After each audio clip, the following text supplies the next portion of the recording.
जाने अनजाने में आप ये 10 गलतियां कर रहे हैं जिससे आप हर साल लाखों रुपए गवा रहे हैं। चलिए जानते हैं इस वीडियो में। Number 1, ignoring inflation. रिसेंटली मैं अपने एक स्कूल फ्रेंड से मिला और उसने मुझे बताया कि उसका सपना आज फाइनली पूरा हो चुका है। स्कूल के टाइम में ही उसने डिसाइड किया था कि वो लाइफ में एक ऐसी नौकरी करेगा जहां से वो मिनिमम 50,000 रुपए महीने का कमाए, और आज 15 साल बाद उसका ये सपना पूरा हुआ है और उसकी सैलरी आज 50,000 रुपए महीने है। पर 50,000 रुपए आज से 15 साल पहले एक बहुत बड़ा अमाउंट हुआ करता था। पर एक शैतान है इस दुनिया में जिसका नाम है महंगाई यानी इन्फ्लेशन। इंडिया में ऑन एन एवरेज 6% का इन्फ्लेशन रेट है। तो मेरे दोस्त को अपना सपना पूरा करने के लिए आज के नंबर्स में मिनिमम उसकी सैलरी 1,20,000 रुपए होनी चाहिए। और हम सभी सबसे बड़ी गलती यही कर रहे हैं कि हम इन्फ्लेशन को इंपॉर्टेंस नहीं देते। सबसे प्राइमरी गोल आपके लाइफ में यही होना चाहिए कि आप इन्फ्लेशन को मैच कर सको या उसे हरा सको। यानी आपकी इनकम हर साल 6% से ज्यादा बढ़नी चाहिए। अगर इनकम ग्रोथ पॉसिबल नहीं है तो इन्वेस्टमेंट्स कर सकते हैं आप स्टॉक्स में, म्यूचुअल फंड्स में, रियल एस्टेट में या गोल्ड में, जिससे आज से कुछ साल बाद आपके पैसों की वैल्यू कम ना हो। गलती number 2, not having an emergency fund. दूसरी सबसे बड़ी गलती जो हम कर रहे हैं वो है अपना इमरजेंसी फंड ना बनाना। इमरजेंसी फंड यानी वो पैसे जो आप किसी मुसीबत के दौरान यूज करेंगे, जैसे नौकरी चली जाना या बिजनेस में लॉस होना, फैमिली में किसी का हेल्थ इश्यूज आ जाना। इस दौरान अपने लाइफस्टाइल को मेंटेन करने के लिए 3 महीने से लेकर 6 महीने तक का आपका मंथली खर्चे कहीं सेव्ड होने चाहिए। और क्या आपको पता है 75% इंडियंस के पास कोई इमरजेंसी फंड नहीं है। यानी अगर कोई लाइफ में फाइनेंशियल प्रॉब्लम आती है तो उनको बैंक से लोन लेना पड़ेगा या किसी रिश्तेदार के सामने हाथ फैलाना पड़ेगा। इसीलिए अपनी रिक्वायरमेंट के लिए कभी भी किसी के सामने झुकना ना पड़े तो आप अपना इमरजेंसी फंड बनाने पर फोकस जरूर कीजिए। इस चार्ट को देखिए, इसमें बताया गया है कि अगर एक व्यक्ति को अपना सैलरी इनकम को सेव करना है एज अ इमरजेंसी फंड तो उसे कितने महीने लगने वाले हैं। तो आप देख सकते हैं कि अपने इनकम का 3 गुना सेव करने के लिए ऑन एन एवरेज 15 महीने लगते हैं, 6 गुना सेव करने के लिए 28 महीने और 9 गुना सेव करने के लिए 41 महीने लगते हैं। तो कमेंट सेक्शन में आप जरूर बताइए कि क्या आपके पास इमरजेंसी फंड है या नहीं। गलती number 3, falling for consumer debt. सबसे पहले समझते हैं कि कंज्यूमर डेट क्या होता है। कंज्यूमर डेट का मतलब लोन ही होता है जिसमें आप लोन लेते हैं चीजें खरीदने के लिए जिसे आप या आपके घर वाले इस्तेमाल करने वाले हैं। Credit card debt, student loan, car loan, home loan, ये कुछ एग्जाम्पल है कंज्यूमर डेट के। तो अभी इंडिया में कंज्यूमर डेट हर साल बढ़ते जा रहा है। इसका ये मतलब है कि लोग पहले से ज्यादा लोन्स ले रहे हैं। इस आर्टिकल में एक 30 साल के कुक एग्जाम्पल दिया गया है जिसकी सैलरी है 25,000 रुपए। उसने last year banks and finance company से बहुत सारे लोन्स लिए हैं, जैसे 75,000 रुपीज मोटरसाइकिल लेने के लिए, 45,000 रुपीज आईफोन लेने के लिए, एडिडास के जूते एंड एक वॉच लेने के लिए 5,000 रुपए का लोन लिया है। उनका ये मानना है कि ये बिल्कुल सही चीज है क्योंकि हम इतनी मेहनत ही क्यों करते हैं जब हम वो चीजें ना ले सके जिससे हमारी लाइफ बेटर होती है। पर जो फाइनेंशियल एक्सपर्ट्स एंड रेगुलेटर्स हैं वो इस माइंडसेट से एग्री नहीं करते हैं। उनका मानना है कि अगर लोग ज्यादा से ज्यादा अनसिक्योर्ड लोन्स लेते हैं, यानी वो लोन्स जिसके लिए आपको कुछ भी गिरवी ना रखना पड़े, तो इससे डिफॉल्टर यानी जो पैसे वापस ना कर पाए, इनकी नंबर्स बहुत बढ़ जाएगी और ये बैंक्स एंड इकोनॉमी के लिए बिल्कुल ही अच्छा नहीं है। ये चार्ट बताता है कि लोग कहां लोन ले रहे हैं और आप जैसे कि देख सकते हैं कि हर साल ये नंबर बढ़ते जा रहा है। मेरा पर्सनली ये मानना है कि इसका 2 रीजन है लोग इतने ज्यादा लोन्स ले रहे हैं। पहला, लोग जब अपने फ्रेंड्स एंड फैमिली से पैसे मांगते हैं तो उनको शायद ठीक नहीं लगता है, इसीलिए वो ये अनसिक्योर्ड लोन्स के लिए अप्लाई करते हैं जिससे किसी को पता भी नहीं चलता है कि उनके ऊपर लोन्स चल रहा है। दूसरा रीजन है कि आजकल इतने सारे कंपनीज लोन प्रोवाइड कर रहे हैं कि ऑप्शंस लोगों के पास बहुत ज्यादा है। अगर एक कंपनी रिजेक्ट भी करती है तो कोई और लोन दे देगा, इसीलिए लोग अपनी सैलरी का बहुत बड़ा परसेंटेज सिर्फ EMI में ही पे कर रहे हैं। और अगर आप ऐसा कर रहे हैं तो आप एक डेट ट्रैप में फंसते जा रहे हैं। गलती number 4, ignoring health and life insurance. अगर आपने हेल्थ एंड लाइफ इंश्योरेंस नहीं लिया है तो आप बहुत डेंजर में हैं। हेल्थ इंश्योरेंस यानी अगर आप बीमार पड़ते हो तो इंश्योरेंस कंपनी आपके हॉस्पिटल बिल पे करेगी जितना आपने कवरेज लिया होगा अपने हेल्थ इंश्योरेंस प्लान में। लाइफ या टर्म इंश्योरेंस में आपके परिवार को पैसे मिलते हैं अगर आपकी डेथ हो जाती है। तो इंडिया में हेल्थ केयर खर्चे हर साल बढ़ते जा रहे हैं। अगर मेडिकल इन्फ्लेशन की बात करें तो इंडिया का सबसे हाईएस्ट मेडिकल इन्फ्लेशन है पूरे एशिया में। इंडिया का मेडिकल इन्फ्लेशन है 14%, चाइना का है 12%, इंडोनेशिया का है 10%, वियतनाम का है 10%। तो 50% से ज्यादा हेल्थ केयर खर्चे हम अपनी जेब से भरते हैं और ग्लोबल एवरेज है 20% का। हर 4 में से एक इंडियन घर लोन ले रहे हैं सिर्फ मेडिसिन को खरीदने में, और एक औसत भारतीय परिवार गरीबी में जाने से सिर्फ एक गंभीर बीमारी से दूर है। और जिन लोगों ने इंश्योरेंस लिया है उनमें से 68% लोगों के पास इंश्योरेंस कवरेज काफी कम है, यानी 10 लाख से कम का कवरेज है। 27% लोगों के पास 5 लाख से भी कम का कवरेज है। तो अगर आप एक मेट्रो सिटी में रहते हैं तो आपको ऑलरेडी ये चीज पता है कि प्राइवेट हॉस्पिटल के खर्चे कितने ज्यादा है आपके शहर में। इसीलिए मेरा सजेशन आपको ये रहेगा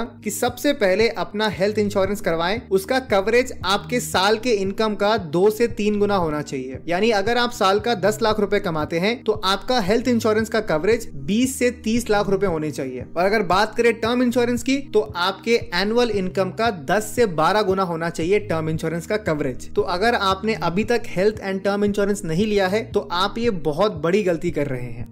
गलती नंबर 5, नॉट इन्वेस्टिंग और डिलेइंग इन्वेस्टमेंट्स। एक और गलती जो बहुत लोग अभी भी कर रहे हैं कि वो अपने बैंक अकाउंट में पैसे रखते हैं। कंपाउंडिंग इंटरेस्ट के बारे में आपने जरूर सुना होगा, और इसके लिए आपको इन्वेस्टमेंट बहुत जल्दी शुरू करनी होती है, तभी आपके इन्वेस्टेड कैपिटल को टाइम मिलता है ग्रो करने का। दुनिया के one of the richest man Warren Buffett ने अपना पहला शेयर 11 साल की उम्र में लिया था, और उनका ये मानना है कि उन्होंने बहुत लेट इन्वेस्टमेंट शुरू की। लेट इन्वेस्टमेंट शुरू करना तो गलती है ही, पर एक और बहुत बड़ी गलती है कि बहुत लोग अभी भी पुराने तरीकों से इन्वेस्ट करते हैं जहां पर आपका वेल्थ नहीं बनता है, जैसे फिक्स डिपॉजिट में इन्वेस्ट करना या मनी गारंटीड पॉलिसीज में इन्वेस्ट करना। ये गलती लोग 2 कारणों की वजह से करते हैं। एक, जब उनको फाइनेंशियल अवेयरनेस नहीं है। दूसरा, उनको डर है कि वो पैसे गवा लेंगे अगर वो फिक्स रिटर्न्स वाले फाइनेंशियल प्रोडक्ट्स में इन्वेस्ट नहीं करेंगे। तो Indian stock market and mutual funds जैसे फाइनेंशियल इन्वेस्टमेंट ऑप्शंस ने कई ज्यादा गुना रिटर्न्स दिया है पुराने इन्वेस्टमेंट ऑप्शन से, पर इसमें आपको जल्दी इन्वेस्ट करना होता है और लंबे समय तक इन्वेस्टेड रहना होता है, तभी आपको फायदा मिलता है। सेबी की माने तो लोग पहले से ज्यादा अभी स्टॉक मार्केट में इन्वेस्ट कर रहे हैं फाइनेंशियल अवेयरनेस की वजह से, पर अभी भी ये नंबर 3 से 4% ही है। इसका सोल्यूशन यही है कि आपको एक डीमैट अकाउंट ओपन करना चाहिए। जैसे पैसे रखने के लिए आपके पास बैंक अकाउंट होना चाहिए, वैसे ही शेयर्स को खरीदने या बेचने के लिए आपको डीमैट अकाउंट चाहिए होता है। तो मैंने डिस्क्रिप्शन में फ्री डीमैट अकाउंट ओपनिंग का लिंक दिया है। अगर आपने अकाउंट ओपन नहीं किया अभी तक तो उस लिंक को क्लिक करके आप अपना अकाउंट जरूर ओपन करवा लीजिए और जल्द से जल्द इन्वेस्टमेंट करना शुरू कीजिए। गलती number 6, lack of diversification in investment. सिर्फ एक ही जगह अपने सारे पैसे लगाना बहुत बड़ी गलती है। डाइवर्सिफिकेशन का मतलब होता है कि अपने पैसों को अलग अलग एसेट्स में इन्वेस्ट करना, जिससे आपका पोर्टफोलियो की सेफ्टी बढ़े, और ये बहुत इंपॉर्टेंट है मार्केट वोलेटिलिटी से बचने के लिए। और डाइवर्सिफिकेशन के इंपॉर्टेंस को जानते हुए भी कई सारे लोग बस सिंगल एसेट पर फोकस करते हैं। इसका सोल्यूशन ये है कि आप एक डाइवर्सिफाइड पोर्टफोलियो बनाइए जहां पर आप स्टॉक मार्केट में, bonds, mutual funds, gold and real estate में इन्वेस्ट कर रहे हैं। इससे आपका पोर्टफोलियो की स्टेबिलिटी बढ़ती है और रिटर्न्स भी आपको कंसिस्टेंट मिलता है। गलती number 7, paying high investment fees. कई सारे इन्वेस्टर इस बात से अनजान है कि कैसे हाई इन्वेस्टमेंट फीस उनके इन्वेस्टमेंट रिटर्न्स का एक बहुत बड़ा हिस्सा निगल सकता है। एग्जांपल लेते हैं म्यूचुअल फंड मैनेजमेंट फीस का। जैसे अगर आप 2 अलग अलग म्यूचुअल फंड में इन्वेस्ट कर रहे हैं, जहां पर म्यूचुअल फंड ए में आपका 1% का एक्सपेंस रेशियो है और म्यूचुअल फंड बी में आपका 0.25% का एक्सपेंस रेशियो है, तो शायद आप ये सोचेंगे कि सिर्फ 0.75% का का ही तो डिफरेंस है, इससे क्या हो जाएगा। पर चलिए देखते हैं 30 साल के बाद आपने कितना एक्सपेंस रेशियो पे किया है इन दोनों म्यूचुअल फंड में। आप देख सकते हैं कि म्यूचुअल फंड ए में अगर आप 10,000 रुपए महीने इन्वेस्ट करते तो 30 साल के बाद आपने 1.45 करोड़ का एक्सपेंस रेशियो दिया होता उस कंपनी को, और जो आपका expected expense ratio adjusted return होता वो अप्रॉक्स 5.56 करोड़ का होता। अब देखिए ये है म्यूचुअल फंड बी, और यहाँ भी अगर आपने 10,000 रुपए महीने इन्वेस्ट किया होता 30 साल के बाद आपने करीब 40 लाख रुपए एक्सपेंस रेशियो में पे किया होता इस म्यूचुअल फंड कंपनी को, और जो आपका expected expense ratio adjusted return निकलता वो करीब 6.61 करोड़ का होता। तो आप देख सकते हैं कि कैसे सिर्फ 0.75% कंपाउंड होकर आपको करोड़ों का नुकसान दे सकता है। इसीलिए कोई भी इन्वेस्टमेंट प्रोडक्ट को चूज करने से पहले उसके रिगार्डिंग कॉस्ट को भी आप जरूर कैलकुलेट कीजिए, इससे आप करोड़ों रुपए बचा सकते हैं लॉन्ग टर्म में। गलती number 8, not marrying the financially right person. ये जो मैं बोलने वाला हूँ वो दोनों जेंडर के लिए है। मैंने एक बुक पढ़ी थी Why Didn't They Teach Me This in School, जिसके ऑथर हैं कैरी सीगल। इसकी कंप्लीट 35 मिनट की बुक समरी आपको मेरे चैनल पर मिल जाएगी, तो जब भी आपको टाइम मिले इस वीडियो को जरूर देखिएगा। तो इस बुक का पहला प्रिंसिपल यही था कि हमें उस व्यक्ति से शादी करनी चाहिए जो फाइनेंशियली अच्छा है। इसका मीनिंग ये नहीं है कि आपको एक अमीर व्यक्ति से शादी करनी चाहिए, बल्कि ऑथर बात करते हैं माइंडसेट एंड हैबिट्स की। ऑथर कहते हैं कि जब भी आप किसी को डेट करो या शादी की बात हो रही हो तो आप अपने पार्टनर की फाइनेंशियल नॉलेज और अंडरस्टैंडिंग को जरूर चेक कीजिए, क्योंकि ज्यादातर रिलेशनशिप में सबसे बड़ा प्रॉब्लम होता है पैसा। इसीलिए शादी से पहले ही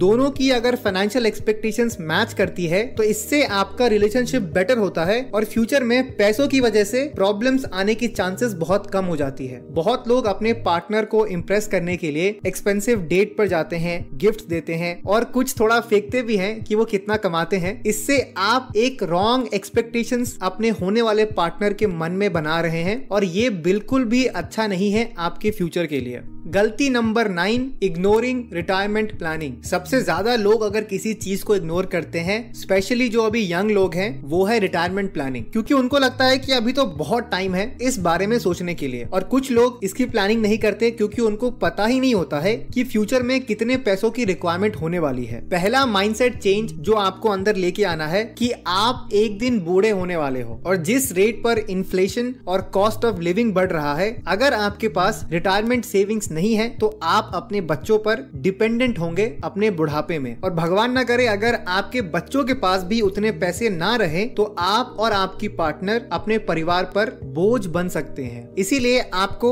एम्प्लॉय प्रोविडेंट फंड और नेशनल पेंशन सिस्टम जैसे प्रोडक्ट्स को यूज करना चाहिए। ईपीएफ एक सेविंग स्कीम है और इसे डिजाइन किया गया है एक एम्प्लॉय को फाइनेंशियल सिक्योरिटी एंड स्टेबिलिटी दी जाए उसके रिटायरमेंट के बाद। इस स्कीम में एम्प्लॉय और एम्प्लॉयर दोनों एम्प्लॉय के बेस सैलरी पर 12% सैलरी का इन्वेस्ट होता है ईपीएफ में। जैसे किसी व्यक्ति की अगर सैलरी है 30,000 रुपए और उसकी उम्र अभी 30 साल है, और मान लेते हैं कि हर साल उसकी सैलरी 5% से बढ़ रही है, तो जब वो व्यक्ति रिटायरमेंट लेगा तब उसके पास 1,45,00,000 रुपए होंगे। और बात करें एनपीएस की, यानी नेशनल पेंशन सिस्टम को अगर आप चुनते हो, जहां मान लेते हैं आप 5,000 रुपए इन्वेस्ट कर रहे हैं हर महीने, तो आपके रिटायरमेंट तक आपका पेंशन वेल्थ करीब 92 लाख का हो चुका होगा, और आपकी जो मंथली पेंशन होगी वो आप करीब 18,000 रुपए रिसीव करेंगे। ईपीएस का रिटर्न्स टैक्स फ्री है, वही एनपीएस में 60% आपका टैक्स फ्री है, और जो रिमेनिंग 40% है उस पर आपको टैक्स देना होता है। तो अगर आपके पास कोई रिटायरमेंट प्लानिंग अभी नहीं है तो इसके बारे में आपको अभी से प्लानिंग करनी चाहिए, क्योंकि बुढ़ापे में किसी पर डिपेंडेंट होना ये बिल्कुल भी अच्छा नहीं है।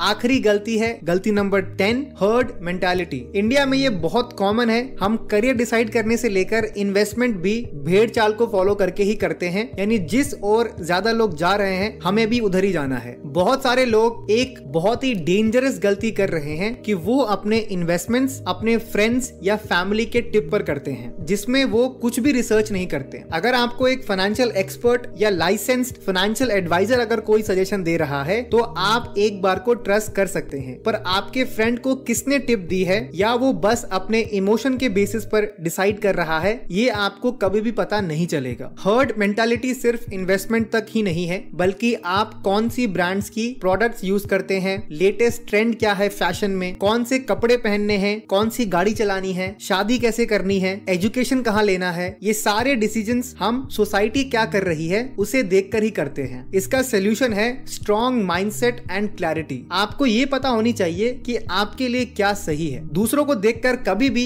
अपने लाइफ के इंपॉर्टेंट डिसीजंस नहीं लेने चाहिए, और इसके लिए आपको मेंटली बहुत स्ट्रॉन्ग होना पड़ेगा, जो काफी मुश्किल है। तो ये थे 10 मनी मिस्टेक्स जो लोग करते हैं जिस कारण वो अपना वेल्थ नहीं बना पा रहे हैं। आप कमेंट जरूर कीजिए कि इन 10 मिस्टेक्स में से आप कितने मिस्टेक्स कर रहे हैं।